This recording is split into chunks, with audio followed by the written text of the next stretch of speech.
Hello, everyone. Shane here, and today we got another show for you. We're rounding up all the news and politics and things that I could find over the weekend and some viral moments. And I just wanted to show you what Elon Musk just posted. This is what his new AI, Grok Imagine, is capable of. So this is a huge advancement from what I've seen, and I want to show this off, so check it out.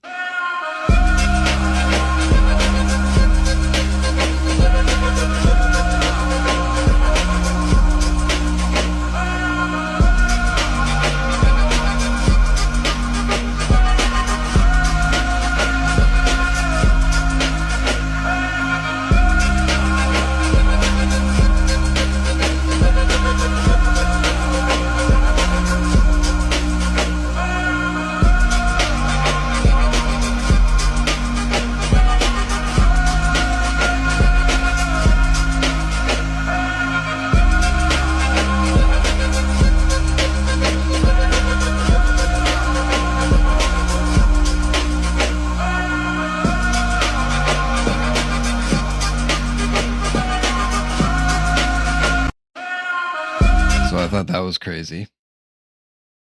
So next up we have, let's see here. There was a terror attack in India, and you can see Matt Tardio. He used to be, or he still is, I guess, a soldier. A terror attack that could have killed 250,000 people was just stopped in India. Why haven't you heard about it? ISIS-K terrorists were just caught with 44 kilograms of ricin mash. That's enough to wipe out the entire city of Richmond. Wake up. So, and then he posted this. So, ISIS major bioterror plot foiled. Hyderabad doctor held in Gujarat for the planning deadly ricin attacks. Following his arrest, the ATS traced Azad Suleiman Sheikh, 20 years old, a tailor from Shamili, and Mohammed Shali Mohammed Salim Khan, 23, a student from Lakhimpur Kheri. Both men were allegedly helping supply weapons and ammunition to Saeed, and the two were obtained in Banashakta district. The investigations revealed that the weapons originated from Hanumangar in Rajasthan, or Rajasthan. During the search, police found 2 Glock pistols, a Beretta, 30 live cartridges, and 4 kilograms of castor bean mash, a substance used to produce ricin, one of the world's most dangerous toxins.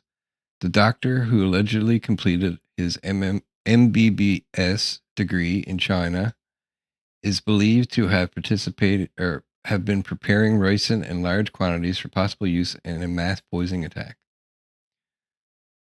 The ricin is highly toxic poison derived from castor beans after the oil has been extracted. The substance has no antidote if ingested, inhaled, or injected. Castor oil, which is used for skincare and in various commercial products, does not contain the toxin. So, and the link is down in the comments here to the article. But I did manage to find, this is an Indian news station that reports in English, and I did fact check it and make sure that all this information is correct as far as we know. In India, the Gujarat anti-terror squad thwarted a major terror plot by arresting 3 ISIS terrorists from Ahmedabad. They were reportedly planning to carry out terror attacks across major cities in India. The 3 arrested, namely Dr. Ahmed Mohideen Syed, Mohammed Suhail, and Azad, had been under the Gujarat ATS's radar for nearly a year before being apprehended while attempting to supply weapons. 3 pistols, 30 cartridges, and poisonous chemicals were also recovered from one of the key accused. As investigations continue, the 3 individuals have now known to be functioning for the terror module ISKP, or Islamic State Khorasan Province, a branch of ISIS, that also carried out recce's of densely populated areas in Delhi, Ahmedabad and Lucknow the intention to carry out mass destruction using highly poisonous substances like ricin. And while two of the accused believed to be near the age of 25, Syed Ahmed Mohideen, a doctor with education from China, aged around 35 to 36, from Hyderabad, was traveling to Ahmedabad as part of a conspiracy. Authorities recovered 4 liters of castor oil from him, a key ingredient used in preparing ricin, a chemical poison several times more toxic than cyanide. He was reportedly in contact with several extremist elements and maintained communication with a Telegram ID named Abu Hadeja, linked to ISKP. Investigators say Mohideen was on a mission to carry out a terrorist act capable of causing harm at a large scale. He wanted to commit a terrorist activity that would cause... So this guy is an eyewitness, and they interviewed him and they translated it to English. ...huge harm. He was in contact with many foreigners.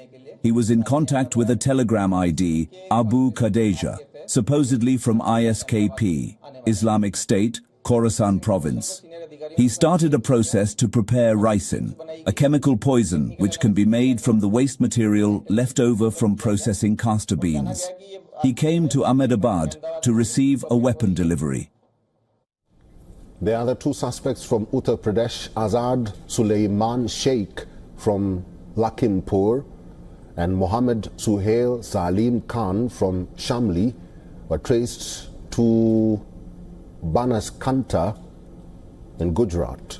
Both have a background in Deeni education and are reportedly radicalized and maintain contacts with individuals abroad. And while counter-terrorism investigations continue, authorities suspect the 3 I'd say it was radicalized. Could be part of a possibly much larger terror syndicate planning more attacks. The arrests also comes just a few months. So this is important. He says there's going to be more attacks, right? After the Gujarat ATS had arrested 4 individuals linked to Al-Qaeda. So that's from Wian. I guess that's how you pronounce it. It's a Indian channel. This is their channel here if you want to check them out. They're legit. They have 500,000 followers, and other journalists follow them too. So remember how he said there's going to be more attacks, or there could be more attacks? So about 3 hours from making this video. So this is November 11th. No, this is November 10th, sorry. This morning for me at 11 o'clock, Tommy Robinson, who's a independent journalist, one of the most followed people on X, that does a lot of good work in reporting for the last 20 years. He posted this clip. He says India's under attack. Explosion near Redford metro station in New Delhi. So let's see. So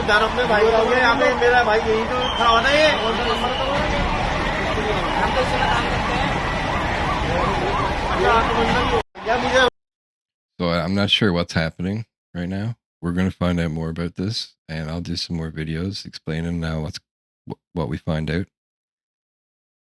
So this one is an article and a video about how Trump is now he's suing BBC for spreading false information about him, basically. So the drive-by media. Trump was right. Tim Davie resigns as BBC head after scandal over doctored footage of President Trump's Jan 6 speech in BBC documentary, misleading views on Capitol events, Deborah Turnus out too, amid bias complaints, victory against anti-Trump propaganda in 2025. So you can see here, this is a news station in Britain. Let's see what they have to say. What's the biggest story in town? It turns out American President Donald Trump... Ooh. Too fast. Well, it's the biggest story in town. It turns out American President Donald Trump was onto something. Where are you from? BBC. Okay. Here's another beauty. It's a good line.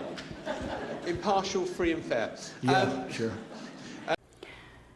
Well, that criticism of the BBC and John Sopel, who was talking to there, apparently was well-founded, because the so-called impartial and accurate public service broadcaster is nothing but. You are fake news. Sir, go ahead. Can you state categorically that nobody... No, Mr. President... Because tonight the BBC is facing serious questions over its credibility after the Daily Telegraph exposed a Panorama segment that heavily doctored a speech by the American president in 2021, hours before the infamous January the 6th Capitol riot. As you're about to hear, the corporation spliced together two quotes 1 hour apart to make it seem like he encouraged an insurrection. They played the following clip. We're going to walk down to the Capitol, and I'll be there with you, and we fight. We fight like hell.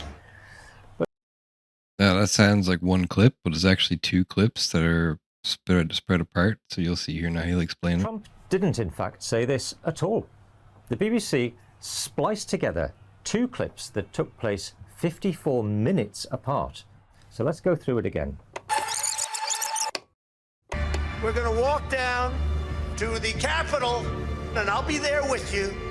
Now, see there, between Capitol and, that's a cut. Here's what Trump actually said. We're going to walk down to the Capitol,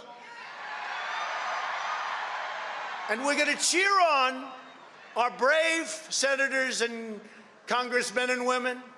It's different. It wasn't until nearly an hour later that he then... And it wasn't just BBC, it was multiple news outlets that were doing this, and they were working together to make everybody think Trump was a monster over the last 4 or 5 years. then said the second part of the BBC's version. We're going to walk down to the Capitol, and we fight. We fight like hell. That is damning stuff. Now, this, of course, is coming from the holier-than-thou BBC that even has its own so-called fact-checking service named BBC Verify. And you got to remember that BBC is probably funded by the government, just like the CBC in Canada. So this is the state. This is the government, basically. They don't say anything the government doesn't like. They claim counters disinformation. Oh, the irony. Just take a listen at this embarrassing trailer. Allegedly. You, license fee payers, that they are right when everyone else is wrong. Disinformation. You think you're winning. There's no climate change. The more you try to drown out reality, the harder we'll work to verify the facts. We'll be watching. We'll be ready. Because it's the pursuit of truth that gives us our calling. The fight for truth is on. But this is nothing new to people who've been paying attention.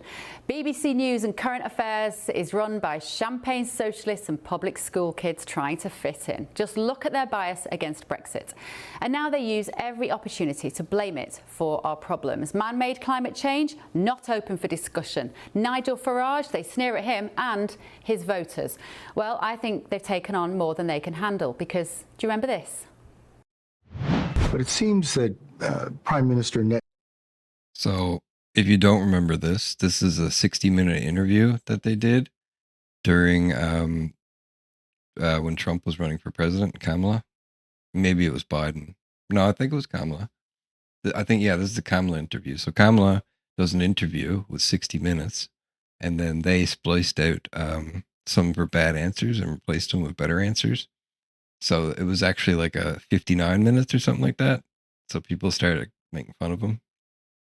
But really it was way worse than that because this was during an election and it was what people call misinformation. So Netanyahu is not listening. Well, Bill, the work that we have done has resulted in a number of movements in that region by Israel that were very much prompted by or a result of many things, including our advocacy for what needs to happen. It seems that Prime Minister Netanyahu is not listening. We're not going to stop pursuing what is necessary for the United States to be clear about where we stand on the need for this war to end. So Donald Trump sued American network CBS over the doctoring of that Kamala Harris interview during the presidential race, and he won $16 million. Plus, he won $15 million from ABC after one of its presenters said he was liable for rape. This is why Trump always says fake news, by the way. So the BBC could be in a spot of bother. Let me know what you think. gbnews.com/your say. And to remind you, the BBC licence fee is set to increase to more than £180, up from its current fee of £174.50. But this is a little reminder of why GB News exists, of course. We are the home of free speech, the People's Channel. We are certainly not fake news. We take our job very seriously, and truth matters. Now, all right, so I thought that was a pretty good video from them. Now, next up is the government shutdown in America. So the government shutdown is really a big deal because this is the longest the government's been shut down in history. And a lot of people that work for the government depend on the government being open to get paid. And so there's been a lot of problems, and a lot of government programs like food stamps have been affected by this. Now, the right would say that the food stamps are a scam because some people are getting enormous amounts of money through food stamps and then just selling them. And then the Democrats would say that, the right is starving them on purpose. But really the government was shut down because the Congress couldn't come to an agreement. So in reality, it's kind of both their faults. But if you look at, the right side didn't really do anything different. This is the Speaker of the House, so he's the one that's supposed to unify everyone and make the House, the government, open. It's his job to open the government. So House Speaker Mike Johnson spoke about next steps in ending the government shutdown on Monday morning, saying he will call the House back as soon as the Senate passes a government funding bill. So first, the Senate has got to pass, ultimately, its funding deal. The thing that we've been fighting over for 40-plus days now was just the first procedural vote. You needed 60 votes, which required 8 Democrats to vote with Republicans to even just advance any government funding legislation. Finally, last night, they got those 60 votes, which puts the Senate on the path to finally vote on this legislation at some point this week. You heard Speaker Johnson allude to it, and I just want to take a step back here because the Senate is a chamber that really revolves around everybody getting along and everyone agreeing on everything. And I say all that to say, if there's just one senator on either side of the aisle that objects to moving this funding bill through quickly and holding a vote on it quickly, that means it could take days for the Senate to ultimately take up this funding package based upon its rules. So we have to see over the course of today if there's any one senator that wants to throw sand in the gears here. If there is not, the Senate could vote on final passage of this government funding legislation as early as today. What John This was November 10th, ABC News. said there is that he's telling his members to get back to Washington as fast as possible, but he's giving them about a 36-hour window to do it. And we know one of the reasons is because the House has not been in session for more than a month. Members are scattered across the country, and there are serious issues at this hour because of the shutdown with air travel. So it's going to take a logistical hurdle to get all of those 430 plus members back here to vote on this government funding legislation. But ultimately, when they do, the House is expected to pass this too. So you're looking at passage sometime Wednesday, Thursday, depending upon what the Senate does today. Okay, so that's what's going on with it. I think we have this Mike Johnson made some comments too. So let's see what he said real quick. Good morning, everybody. I'm very thankful to see you all this morning. I'm thankful to welcome you to what appears to be the beginning of the end of the longest government shutdown in U.S. history, as shameful as that is. I don't think it's coincidental, you know how I think, but it's after 40 days of wandering in the wilderness and making the American people suffer needlessly, some Senate Democrats finally have stepped forward to end the pain. It appears to us this morning that our long national nightmare is finally coming to an end, and we're grateful for that. At least some Democrats now finally appear ready to do what Republicans and President Trump and millions of hardworking American people have been asking them to do for weeks. As we said from the beginning, the people's government cannot be held hostage to further anyone's political agenda. That was never right. And shutting down the government never produces anything. It never has, if you study history. And so here we are. All right, so let's check out. So this is some of the effects of the government being shut down. So people, you can see that people are actually blaming MAGA and Trump. But in reality, remember, it's the Congress. And the only reason it ended is because 8 Democrats crossed the aisle to vote with the Republicans. So you have to think about it like most of the Congress voted in favor of opening the government back up without making any changes. So that you can see here, this is the food lines.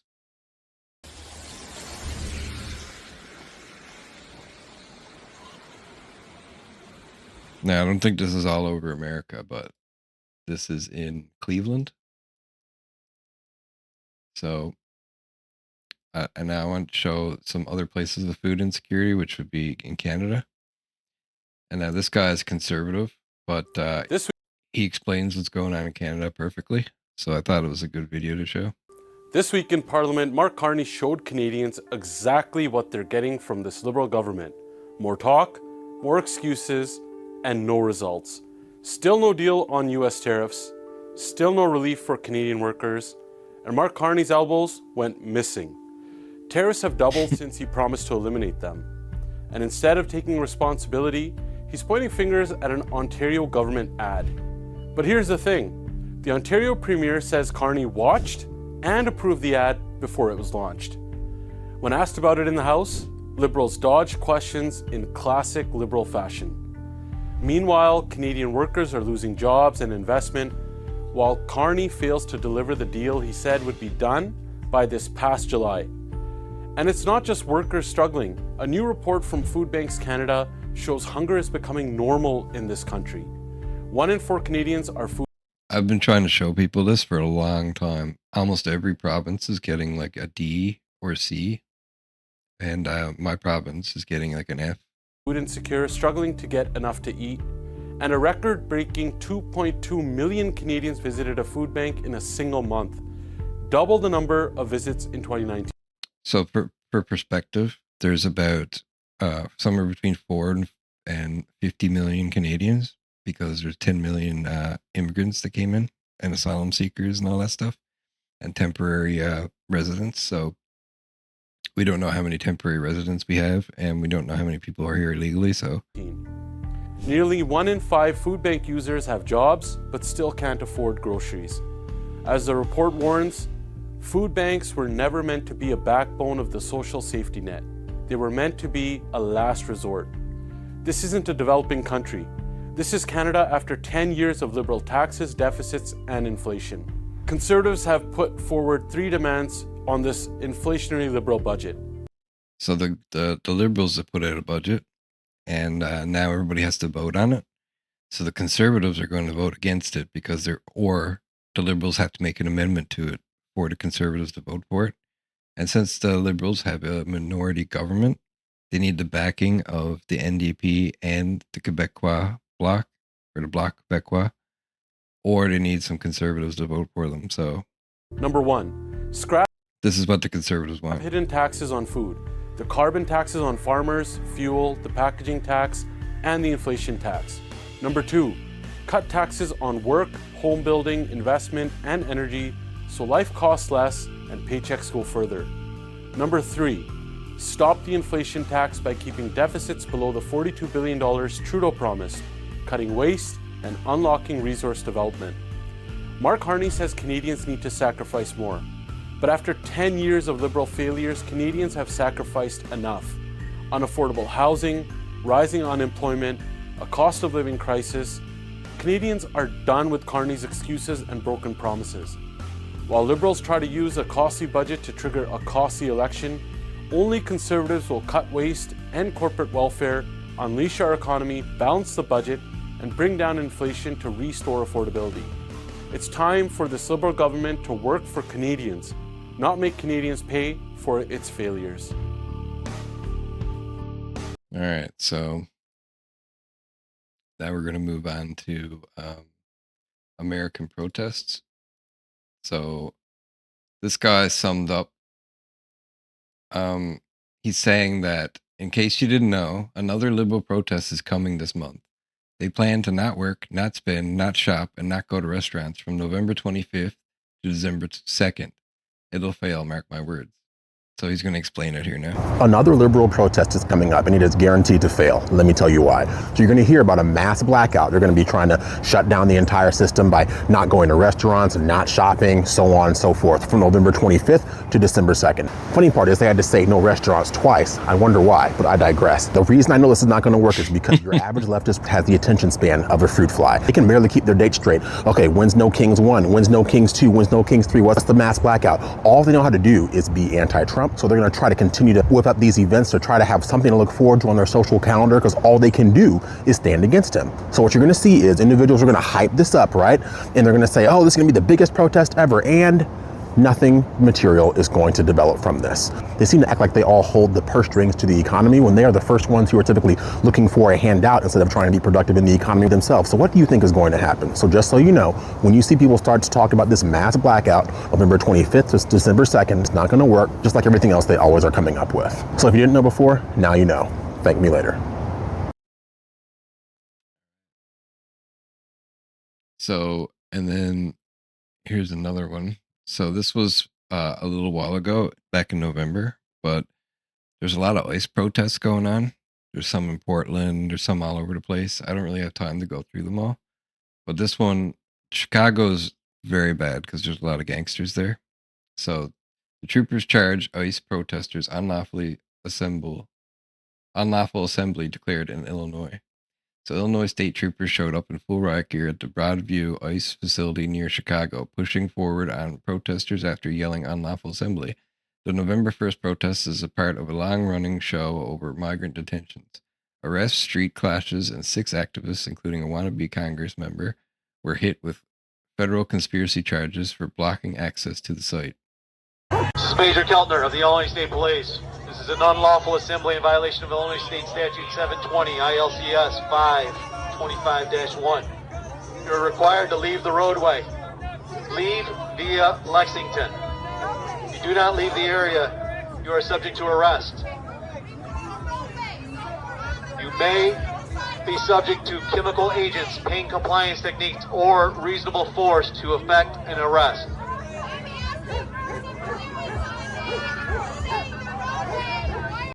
All right, so there's not much more to that. So next up, we have what's going on in the UK, which is a lot of protests because people are getting stabbed and there's terror attacks, or maybe they're not called terror attacks. Maybe they're just called, like, I'll call them violent incidences or mass casualty events. But basically, the people are coming together to protest.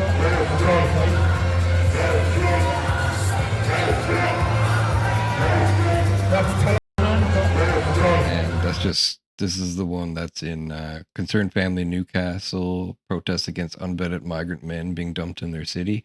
These patriots are here week in and week out. The mass commies waving Palestinian flags shout abuse at them, drowned out by patriots. So here's another one. And this is who he's talking about, by the way.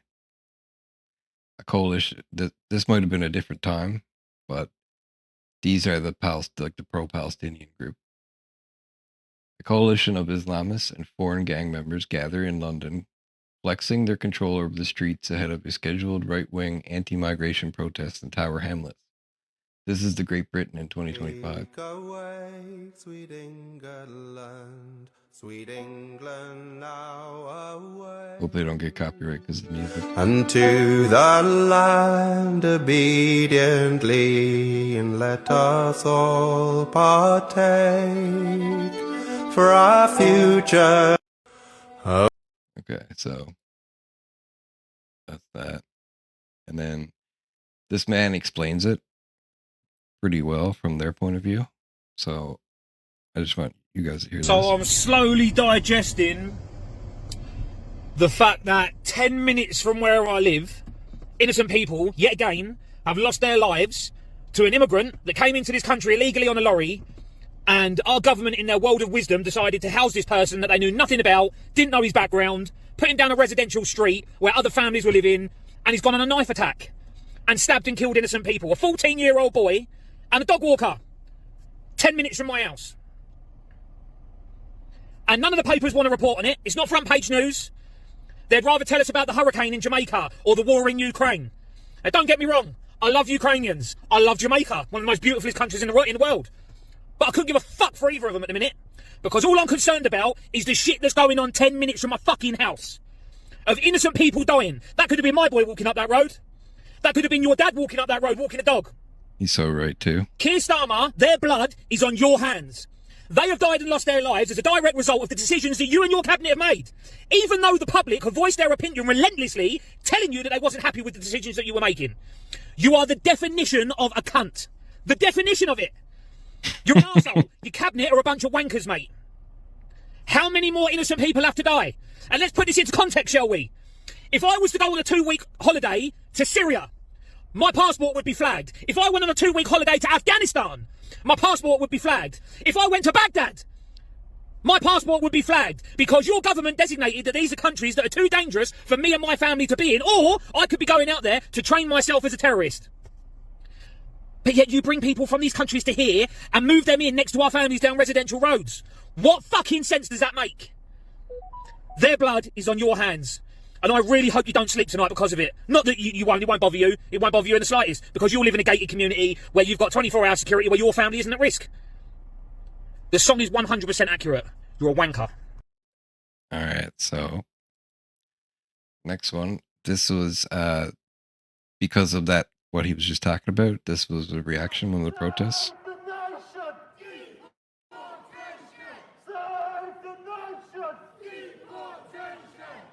Save the nation! Deportation! Save the nation! Deportation! Save the nation! Deportation! Refugees are welcome here! You got a template here. Refugees are welcome here! Save the nation! All right. So, and our last one is going to be Ben Shapiro giving a quick summary on what's going on in America with MAGA and the people who are pro-Israel versus people who are pro-isolationist. So they don't want to have anything to do with other countries, especially Israel. And Tucker platforming Nick Fuentes on his show and stuff like that. He's going to go through it because there's a lot of concern about racism against Jews happening in America right now. So, and it's very important because these problems lead to way bigger societal problems as a whole if they're not addressed properly. Trump designated Nigeria as a country of particular concern. That is a formal U.S. declaration of countries it says are failing to act over religious freedom violations. Nigeria continues to deny that Christians are being persecuted. With that said, the government is certainly not doing enough to protect Christians in the northern regions for sure. Okay, well, bizarrely enough, Tucker Carlson. So that's Tucker Carlson. He wrote an article he had an article written for a paid newsletter he does. And he was talking about the Nigerian Christians being slaughtered in, Nigeria by Islamic radicalists. So basically, Tucker is kind of downplaying it, and now Ben's going to criticize it. Found a way to somehow link this to the Jews. Of course. What else is new? Tucker Carlson, a day goes by, it ends in a Y, and Tucker Carlson has comment on Israelis somewhere, Jews somewhere. Quote, how come Mark Levin would label Donald Trump an anti-Jewish racist if he made the exact same statement about Israel? Well, I mean, Israel isn't persecuting Christians, so there's that. Israel is not allowing the mass killing of Christians, so there is that. In fact, it is the areas where Israel has pulled out where Christians have been severely persecuted, like in Judea, Samaria, and the Gaza Strip. Everywhere where Israel's boots are not, the Christian population has radically declined across the Middle East. Somehow Tucker Carlson is trying to link Islamist terror groups and tacit support from the Nigerian government to Israel, somehow in his newsletter. Quote, this may be hard for Mark Levin and his ethno-narcissist caucus to accept, but criticism of their beloved country has nothing to do with Judaism. Just like Trump's statement on Nigeria is not an attack on blacks, it's about putting America first. What in the actual hell is he talking about? Well, I mean, the bottom line is, no matter what, no matter what, Tucker seems to be able to find a way to swivel everything into a story about Israel or Mark Levin or Jews in some form or fashion, which, of course, is part and parcel of the fact that he decided to have on the Nazi supporter Nick Fuentes last week and then gloss him. That glossy interview with Nick Fuentes then allowed Nick Fuentes yesterday to take a victory lap over the Vice President, J.D. Vance, because Nick Fuentes believes that since J.D. Vance and Tucker Carlson are personally close, and since Tucker Carlson was able to have on Nick Fuentes and massage him without comment from the Vice President of the United States, that this means that he now has J.D. Vance's candidacy by the short hairs. Here's Nick Fuentes saying just that.